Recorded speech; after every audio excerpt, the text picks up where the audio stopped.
Ready? Alexis, congratulations on headlining the first YouTube boxing card here in Inglewood, California. You're coming off an unanimous decision victory over Jesus Perez. Yes. How do you feel?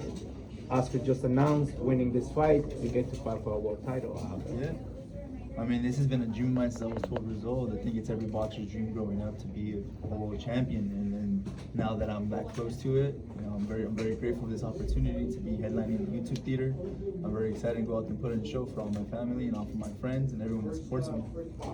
You keep mentioning that you've been wanting to fight the likes of Conor Ben, Yeah. Keith Thurman, any top 5 contender out there, but you get to fight Anthony Young for a very important opportunity for you to get that title. Yeah, exactly. You know, once I get past Anthony Young, you know, my main focus is on him. Then afterwards, I can start calling out the bigger names. I can call out the Keith Thurmans. I can call out the champions. You know, Terrence Crawford. I'm next in line for the WBO championship. Alexis, how do you rate your opponent, Anthony Young? You know, people don't know too much about him, but the thing that people don't know too, you know, he has a couple losses. So he's coming in here to upset me, to come to my hometown, because he has no pressure to come in here. He's lost before, you know, this is his biggest moment in his career. He's gonna come out here try to upset me. And you know, that's a dangerous opponent right there. Yeah, what does the victory do for your career? You know, at this point, you know, obviously you won that world title. You think this is the fight that opens up those doors? Yeah, it does open up doors. I gotta go in there and I gotta put on a show. You know, I gotta go put on a spectacular performance, and I gotta show the world who I am. From there, I can start calling out big names, like I said. Yeah. What do you make of the welterweight division? Obviously, you know, people want to see Crawford against Spence, but it seems like it's not gonna happen. Yeah. What do you make of? You know, do you think what's the deal behind it? I mean, probably just the business side of it. You know, people don't see that. People just see people are ducking this. People are ducking each other, but it's not like that. There's more to it. There's a business side as well, and I think they're not getting it done as a business purposes. But yeah, I don't think they'll fight each other within the year. Yeah. And what do you make of the obviously the young bucks, including yourself? You have lots of Virgil Ortiz. You have Boots Anitz. Yeah. What do you make of the new class of 147? You think we're gonna get those matchups that maybe we didn't get right now? Like, Yeah, I would hope so. I would hope so. Those are the fights to make. You know, whether it's for an eliminator or for a world championship fight, those are the fights you got to make. And the ball's always going to be in my court. The ball's always going to, like, how should I say it? You're not going to hear a no from me to make those fights. Yeah. What do you make? Obviously, you know, there was a lot of talk of you maybe possibly fighting Conor Ben. He tested positive. What do you make of, you know, that? And is that a concern in moving forward if you ever get a matchup with Conor Ben? I mean, it's kind of hard now because you don't know what he's been taking. You know, he hasn't really came up and cleared the air what happened there. You know, he's been pretty silent.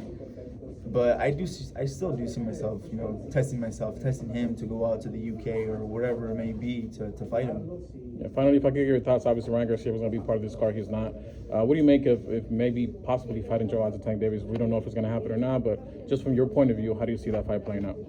I mean, Tank Davis is a killer, but people are writing Garcia off because he might not, for whatever reason. You know, they're writing him off, saying he's a TikToker, he's a whatever, you know. But you know, he can crack. He's in there. He's a live opponent. He's a live person to fight with, and I feel like he get upset, Gervonta Davis, because he's so tall, he's so big for the weight class. Yeah, right now, who do you rank as the best lightweight? Obviously, Devin Haney is the undisputed champion, but you have Tank, you have Shakur Stevens, who's moving up as well. How do you break down that weight class? Because it's one of the ones that's, not only everyone's young, but it's one of those divisions that everyone's talking about. Yeah, I would say Devin Haney's probably the top guy. Next to him is Lomachenko. Lomachenko's been around, he's been the undisputed champion. Yeah, he had one loss, but a little setback, and I consider him one of the best in the world still. Yeah, speaking of somebody, one of the best in the world, obviously Canelo could fight John Ryder in May, or maybe possibly down the line, a rematch against Bivol. Yeah. What kind of advice would you give Canelo if he were to fight Bivol at 168? To 168? Mm-hmm. I mean, he's not at a disadvantage. He still is in a disadvantage because Bivol's a bigger guy, but that doesn't really mean anything because Canelo's one of the best in the world. Now that he's getting Bivol to pretty much dehydrate himself to 168, Canelo could have an advantage in that. So you think that would be the main thing, that Canelo could have an advantage? Because obviously we've seen before he hardly lost the round against Zurdo. Yeah, if he fights him at 175, I don't see any adjustments because Bivol is the bigger, he's a technician in there, he's a larger fighter, he's skillful, Canelo's skillful as well, but there's weight classes for a reason. Lastly, for me, what do you want to tell the fight fans from Santa Ana, Anaheim, everyone who's going to make the drive up to see you, January 28th against Anthony Young? First of all, I'm just very grateful for this opportunity. I appreciate everyone that supports me from Santa Ana, from Anaheim, from all over Orange County. From all over Orange County and Southern California that are coming over here to Inglewood, to LA to support me. Thank you guys so much. And how was that walkthrough? Obviously, I've never been inside, but how do you see it from your point of view? I mean, you fought at the Belasco before, you fought, I think, LAFC Stadium as well, maybe a few other ones. What do you make of the youth theater? Oh, there's not a bad seat in the house. There's no bad seat in the house whatsoever. You could really see everything.